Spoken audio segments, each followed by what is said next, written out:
அதாவது நம்ம வீடியோல நம்ம அடிக்கடி வந்துட்டு சொல்லியிருப்போம். டென்சஸ வந்து பேக் போன் ஆஃப் கம்யூனிகேஷன் அப்படின்னு. இந்த டென்சஸ நம்ம என்ன சொல்லலாம் அப்படின்னா, ஆக்டிவ் வாய்ஸ் அப்படின்னு சொல்லுவோம். ஸோ இந்த டென்சஸ் அப்படிங்கிறது தான் ஆக்டிவ் வாய்ஸ் இல்லையா? மொத்தம் எத்தன டென்ஸ் இருக்கு? 12 ஃபார்ம்ஸ் ஆஃப் டென்ஸ் இருக்கு. Present tense, past tense, future tense, present continuous tense, past continuous tense, future continuous tense, present perfect, past perfect, future perfect, present perfect continuous tense, past perfect continuous tense, future perfect continuous tense. இந்த 12th tense ஆன future perfect continuous tense மட்டும் நம்ம பார்த்திருக்க மாட்டோம். ஏன்னா இதான் 99% இப்போ யூசேஜில் இல்லை அப்படின்னு.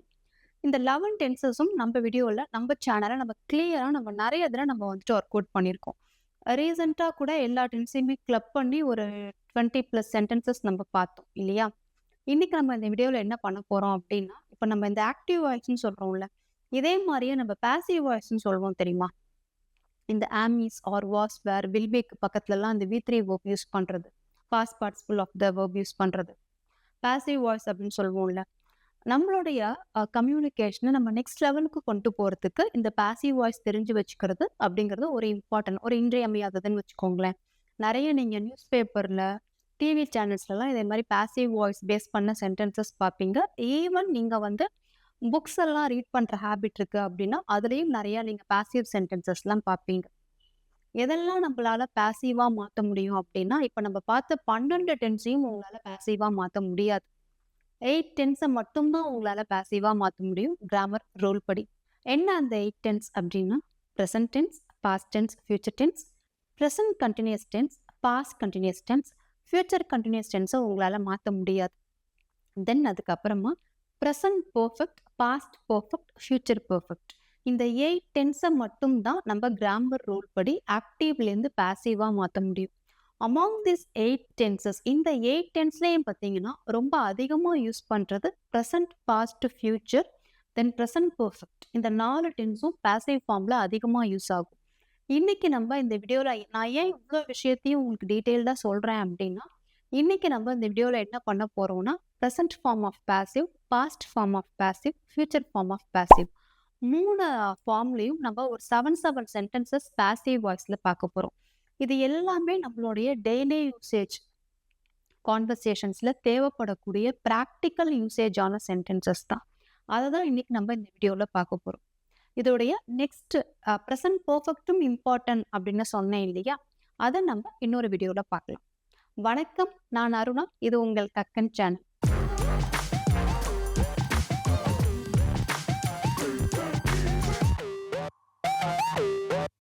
ஃபர்ஸ்ட் பாருங்க, ப்ரெசன்ட் ஃபார்ம் ஆஃப் பாசிவ். நார்மலாக நம்ம பாசிவ் நம்ம எப்போ யூஸ் பண்ணுவோம்? ஒரு விஷயம் வந்து யார் செஞ்சாங்க அப்படிங்கிறத விட அந்த செய்யப்படுற செயல் தான் முக்கியம். ஹூ டஸ் த ஆக்ஷன் அப்படிங்கிறது இந்த இடத்துல வந்துட்டு ஒரு பெரிய விஷயமே கிடையாது. வாட் டஸ் த, அதாவது என்ன அந்த ஆக்ஷன் வந்து பெர்ஃபார்ம் பண்ணுச்சு, என்ன செயல் செய்கிறாங்கங்கிறது தான் முக்கியம். அதாவது செய்யப்படுற செயல் தான் முக்கியம் அந்த சப்ஜெக்டை விட. இதுதான் வந்து பாசிவ் இல்லையா? இப்போ இதுக்கு எக்ஸாம்பிள் சென்டென்ஸ் இப்போ நம்ம ப்ரெசன்ட் ஃபார்ம் ஆஃப் பாசிவ் பார்ப்போம். The room is cleaned daily. The room is cleaned daily அப்படின்னா அறை தினமும் சுத்தம் செய்யப்படுகிறது அப்படின்னு அர்த்தம்.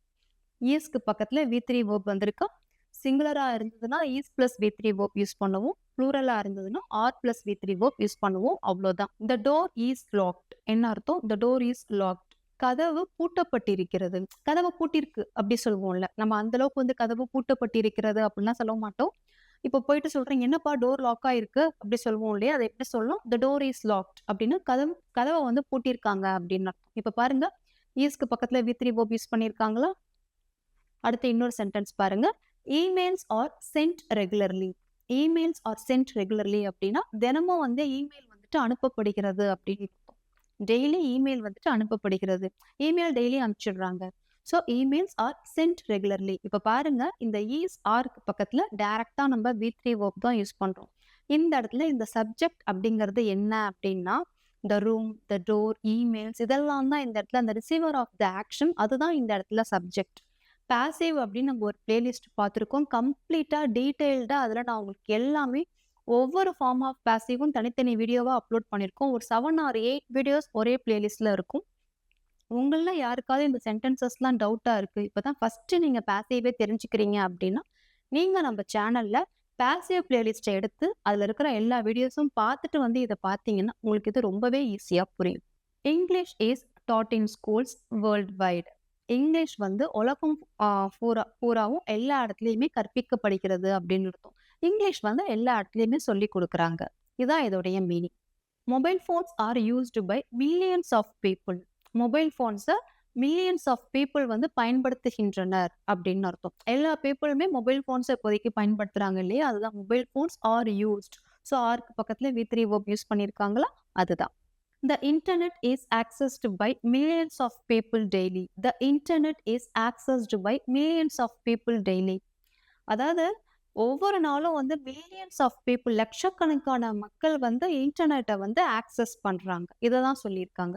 எப்படி இந்த பாசிவ்லாம் இதே மாதிரி ரியல் டைம் எக்ஸாம்பிள்ஸ்ல யூஸ் பண்றாங்கங்கிறத கத்துக்கோங்க. இது எல்லாமே நமக்கு டெய்லி யூசேஜ் கான்வர்சேஷன்ஸ்ல வரக்கூடிய சென்டென்சஸ் தான். Cars are manufactured here. Cars are manufactured here என்ன அர்த்தம்? கார்கள் இங்கே தயாரிக்கப்படுகிறது. கார்ஸ் ஆர் மேனுஃபேக்சர்ட் புரியுதா? ஸோ ஈஸ் ஆர்க்கு பக்கத்துல வி3 வெர்ப் யூஸ் பண்ணாங்க. இப்போ நம்ம பார்த்த 7 சென்டென்ஸுமே present form of passive.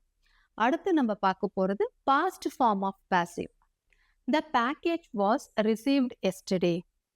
Package நேற்றே பெறப்பட்டது அப்படின்னு அர்த்தம். வாஸ் ரிசீவ்ட் அப்படின்னு இருக்கா? இந்த இடத்துல யார் அந்த பேக்கேஜை வாங்கினாங்க அப்படிலாம் இல்லை. த பேக்கேஜை பத்தி தான் சொல்லியிருக்காங்க.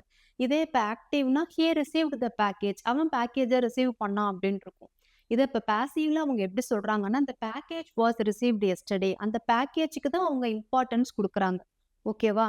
அந்த செயலுக்கு தான் அவங்க இம்பார்ட்டன்ஸ் கொடுக்குறாங்க. யார் செய்யறாங்க, ஹூ டஸ் த ஆக்ஷன் வந்து இம்பார்ட்டன்ட்டே கிடையாது. நேற்றே பேக்கேஜ் பெறப்பட்டது அப்படின்னு அர்த்தம். The project was completed on time. அந்த ப்ராஜெக்ட் சரியான நேரத்தில் முடிக்கப்பட்டது. Was completed. The project was completed on time அப்படின்னா அந்த ப்ராஜெக்ட் குறித்த நேரத்தில் முடிக்கப்பட்டது அப்படின்னு அர்த்தம். The news was announced yesterday. அந்த செய்தி நேற்றே அறிவிக்கப்பட்டது. ஏதோ ஒரு நியூஸ் இருக்குன்னு வச்சுக்கோங்களேன், இது குறித்த செய்தி வந்து நேற்று அறிவிச்சிட்டாங்க அப்படின்னா த news was announced yesterday. Meaning என்னன்னா, இதை பத்தின செய்தி வந்து நேற்றே அறிவிக்கப்பட்டது அப்படின்னு அர்த்தம். நம்ம சொல்லும் போது நேற்றே அறிவிக்கப்பட்டது அப்படிங்கிற மாதிரி சொல்ல மாட்டோம். மேபி பார்த்தீங்கன்னா இந்த ஜிஓ ஆர்டர்ஸ் இப்போ நியூஸ் பேப்பர்லாம் பார்த்தீங்கன்னா இதே மாதிரி தான் ஹெட்லைன்ஸ் எல்லாம் வரும். Was announced yesterday, was announced earlier அப்படிங்கிற மாதிரி தான் வரும். ஈவன் நியூஸ் சேனல்ஸில் கூட நீங்கள் இதே மாதிரி எல்லாம் பார்க்கலாம். நம்ம நடைமுறையில் நம்ம பேசும்போது நேற்று இன்ஃபார்ம் பண்ணாங்க அப்படிங்கிற மாதிரி சொல்லுவோம். ஓகேவா? த மெசேஜ் வாஸ் சென்ட் என்ன அர்த்தம்? செய்தி அனுப்பப்பட்டது. The message was send. The car was repaired. The car was repaired அப்படின்னா கார் பழுது பார்க்கப்பட்டது அப்படின்னு அர்த்தம். அந்த காரை வந்து ரிப்பேர் பண்ணிட்டாங்க. ஸோ அதுதான் அந்த கார் வாஸ் ரிப்பேர்ட் அப்படின்னு சொல்றோம். இதே இப்போ அந்த காரை வந்து நேற்று ரிப்பேர் பண்ணாங்க அப்படின்னா the car was repaired yesterday. நேற்று அந்த காரை வந்து ரிப்பேர் பண்ணாங்க அப்படின்னு அர்த்தம்.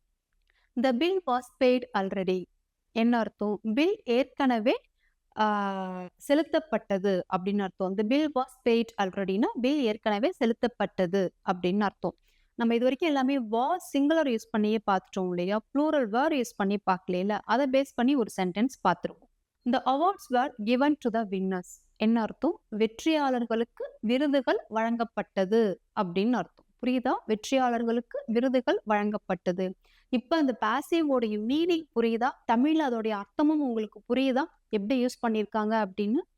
ப்ரெசன்ட் ஃபார்ம் ஆஃப் பாசிவ்ல ஈஸ் ஆர் யூஸ் பண்ணோம். சிங்குலரா இருந்ததுன்னா ஈஸ் பிளஸ் வி3 வெர்ப் யூஸ் பண்ணோம். ப்ளூரலா இருந்ததுன்னா ஆர் பிளஸ் வி3 வெர்ப் யூஸ் பண்ணோம்.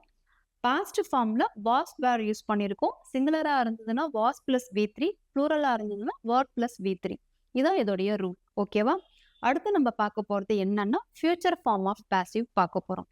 ரொம்ப ரியல் டைம் எக்ஸாம்பிள்ஸ்ல இதெல்லாம் நீங்க ரொம்ப அதிகமா நீங்க பார்த்திருப்பீங்க. த package will be delivered tomorrow. நாளைக்கு அந்த பேக்கேஜ் வந்து டெலிவரி செய்யப்படும், டெலிவரி பண்ணப்படும் அப்படின்னு அர்த்தம். இதுல வந்துட்டு எல்லாத்துக்குமே வில் பி பிளஸ் வி3 வெர்ப் தான் நம்ம யூஸ் பண்ணுவோம். ஓகேவா? The package will be delivered tomorrow. நாளைக்கு அந்த பேக்கேஜ் வந்து டெலிவரி செய்யப்படும்.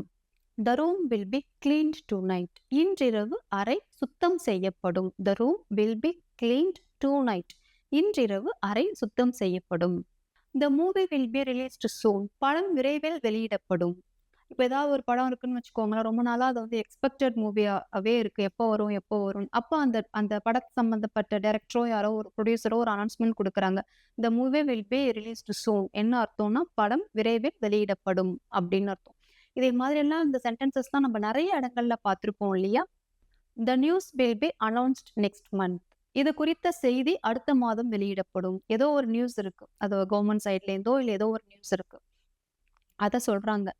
இது குறித்த செய்தி வந்து அடுத்த மாதம் வெளியிடப்படும் அப்படின்னு. அத எப்படி சொல்லலாம்? "The news will be announced next month." Will பிக்கு பக்கத்துல பாருங்க எல்லாமே வி3 வெர்ப் தான் யூஸ் பண்ணியிருக்காங்க. இது ரொம்ப நீங்க அதிகமா கேள்விப்பட்டிருப்பீங்க. "The tickets will be sold online." "The tickets will be sold online soon." அப்படின்னா விரைவில் டிக்கெட் ஆன்லைனில் விற்கப்படும் அப்படின்னு அர்த்தம். "The tickets will be sold." வி3 வெர்ப் யூஸ் பண்ணியிருக்காங்க. ஆன்லைன்ல சூன் அப்படின்னா விரைவில் அப்படின்னு அர்த்தம். விரைவில் டிக்கெட்கள் ஆன்லைனில் விற்கப்படும் அப்படின்னு அர்த்தம். நாளைக்கு வந்து முடிவு எடுக்கப்படும். நாளைக்கு முடிவு எட்டப்படும். இத எப்படி சொல்லலாம்? கொஞ்சம் ட்ரை பண்ணி பாருங்க. கண்டுபிடிச்சிட்டீங்களா ஆன்சர்ஸ்? நாளை முடிவு எட்டப்படும், எடுக்கப்படும் எப்படி சொல்லலாம்? Yes, you are correct. "The decision will be made tomorrow." "The decision will be made tomorrow" அப்படின்னு அர்த்தம். Will be made. மேட் இல்லையா? ஸோ அப்ப will be made. "The decision will be made tomorrow" அப்படின்னா நாளை முடிவு எடுக்கப்படும் அப்படின்னு அர்த்தம். Yes, you are right. "The report will be submitted soon." அறிக்கை விரைவில் சமர்ப்பிக்கப்படும். "The report will be submitted soon." அறிக்கை விரைவில் சமர்ப்பிக்கப்படும். "The payment will be processed சூன்." இப்ப ஏதோ ஒரு டிரான்சாக்ஷன் நடந்திருக்கு. உங்க பேமெண்ட் வந்து பெண்டிங்லயே இருக்கு. You raised one query to the concerned person. யாரோ உங்ககிட்ட நீங்க வந்து கேட்குறீங்க. அப்ப அவங்க வந்து உங்களுக்கு ரிப்ளை பண்றாங்க. "The payment will be processed soon." என்ன அப்படின்னா, அந்த பேமெண்ட்ட வந்து நாங்க சீக்கிரம் வந்து ப்ராசஸ் பண்ணிடுவோம் அப்படின்னு அவங்க சொல்றாங்க. அந்த பணம் செலுத்துற ஆக்டிவிட்டி வந்து விரைவில் செய்யப்படும், விரைவில் பண்ணப்படும் அப்படிங்கிற மாரி அவங்க வந்து உங்களுக்கு பதில் குடுக்குறாங்க. இப்ப நம்ம பார்த்தது எல்லாமே உங்களுக்கு ரியல் டைம் எக்ஸாம்பிள்ஸ்ல தேவைப்படுற சென்டென்சஸ் தானே. ஆக்டிவ்லேருந்து பாசிவ்க்கு கன்வெர்ட் பண்ணணும்னு ரொம்ப வலுக்கட்டாயமாலாம் கன்வெர்ட் பண்ணாதீங்க. எந்தெந்த சூழல்ல நம்மளால அழகா பாசிவ் யூஸ் பண்ண முடியுமோ, அதே மாரி ட்ரை பண்ணி பாருங்க. நெறைய சென்டென்சஸ் ஒரு 10 ஆர் 20 சென்டென்சஸ் ஒவ்வொரு டென்சஸ்க்கு கீழயும் present form of passive, past form of passive, future form of passive அதே மாரி சென்டென்சஸ்லாம் நீங்க மேக் பண்ணி அத நல்லா லவுடா வந்து வாய்ஸ் ரெக்கார்டர்ல சொல்லி பிராக்டிஸ் பண்ணி பாருங்க. தேவைப்படுற சந்தர்ப்பங்கள்ல whenever you find an opportunity to use this kind of sentences, try use this kind of sentences instantly. Okay? அப்பதான் உங்களுக்கு வந்துட்டு only then you will remember. அப்பதான் உங்களுக்கு அதெல்லாம் ஞாபகத்திலயும் இருக்கும். அதே மாரி நீங்க ட்ரை பண்ணி பார்த்தீங்கன்னா, நீங்க எப்படி டென்சஸ் அழகா யூஸ் பண்றீங்களோ, அதே மாரியே நீங்க ஆக்டிவ் வாய்ஸ் டென்சஸ் அப்படிங்கிறது இந்த பாசிவும் உங்களால யூஸ் பண்ண முடியும். நெக்ஸ்ட் வீடியோவில் நம்ம என்ன பண்ணலாம் அப்படின்னா, பிரசன்ட் பெர்ஃபெக்ட் பாசிவும் ரொம்ப இம்பார்ட்டன்ட் தான் ரியல் டயத்துக்கு. இந்த has been, have been use பண்ணி பண்றது. அத நம்ம நெக்ஸ்ட் வீடியோல பார்க்கலாம்.